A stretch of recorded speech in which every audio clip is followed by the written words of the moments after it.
Shalom segenap jemaat dari sebuah pondok di tepi sawah yang saudara bisa saksikan.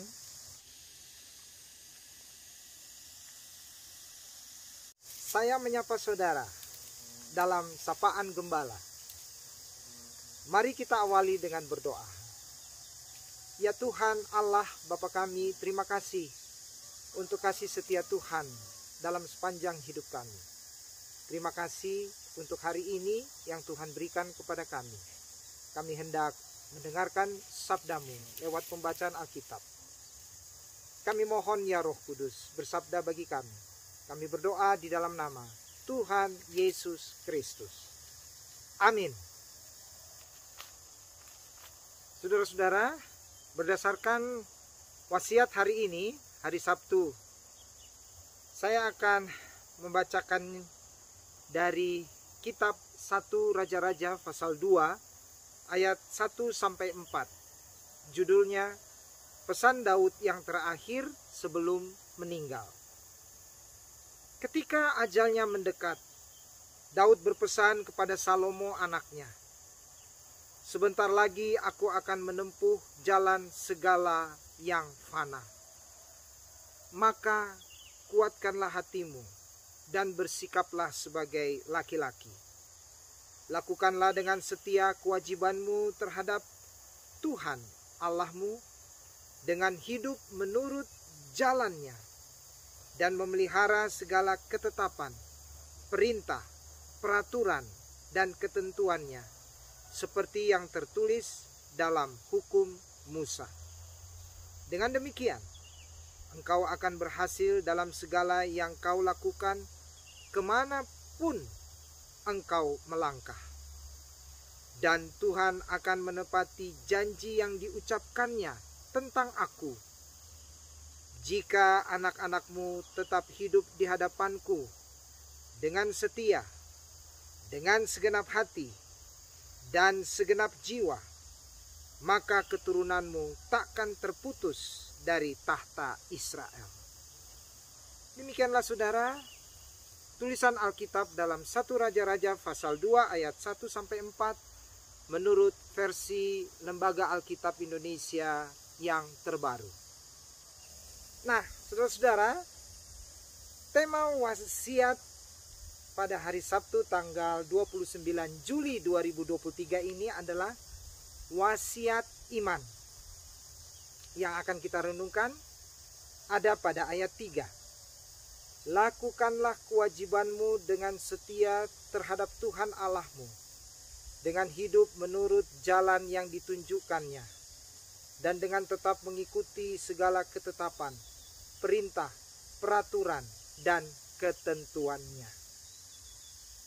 Tema kita adalah wasiat iman. Saudara-saudara, pusaka, itulah definisi wasiat. Di dalam pemaknaan yang luas, wasiat tentu saja tidak terbatas pada soal yang berkenaan dengan pewarisan kekayaan atau harta benda. Lebih dalam, wasiat dapat dimaknai sebagai pusaka iman.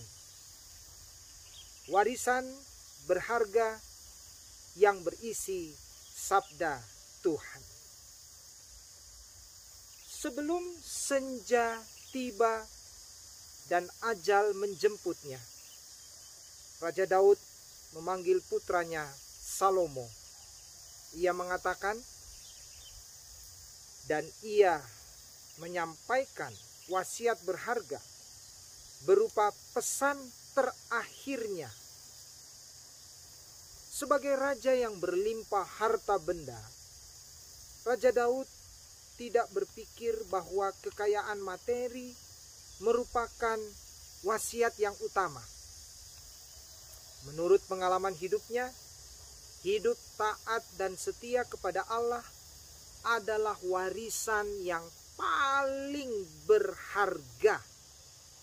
Ya, warisan yang paling berharga. Raja Daud telah membuktikan betapa semuanya sia-sia jika hidup manusia hanya mengandalkan kemampuannya sendiri sebagai manusia yang terbatas. Sebagai penerus tahta, Salomo diminta untuk dengan sungguh-sungguh hidup percaya kepada Allah. Ia dinasehati untuk kelak menjadi raja yang berani, bukan karena pemahamannya sendiri, melainkan karena hidupnya bergantung sepenuhnya kepada kuasa Allah. Bergantung sepenuhnya pada hikmat Allah. Ia diminta untuk jangan pernah berjalan pada pengertiannya sendiri, tetapi pada pengertian Allah. Bertindak dan melakukan apa yang benar sesuai dengan firman Allah menjadi wasiat yang paling mulia. Saudara-saudara, karena itu jangan pernah jadikan wasiat harta benda sebagai yang akan kita berikan kepada anak cucu kita. Tetapi jadikan wasiat yang utama adalah pengajaran firman Tuhan, teladan hidup, dan tentu saja doa yang kita sampaikan kepada Tuhan. Teladan doa, teladan hidup patuh pada Tuhan, teladan takut akan Tuhan, itulah wasiat yang paling berharga. Amin. Mari kita berdoa. Ya Tuhan Allah Bapa kami, terima kasih Engkau mengingatkan kami bahwa wasiat iman, teladan hidup, selalu mengandalkan Tuhan, percaya pada pertolongan Tuhan, itulah wasiat yang paling berharga yang seharusnya kami berikan kepada anak cucu kami. Tuhan, kami mohon Roh Kudus-Mu menyertai sepanjang hidup kami hari ini, sehingga kami boleh hidup menurut kehendak dan rencana-Mu. Tolonglah kami, ya Roh Kudus. Kami berdoa di dalam nama Tuhan Yesus Kristus. Amin. Sampai jumpa saudara dalam sapaan gembala berikutnya. Shalom.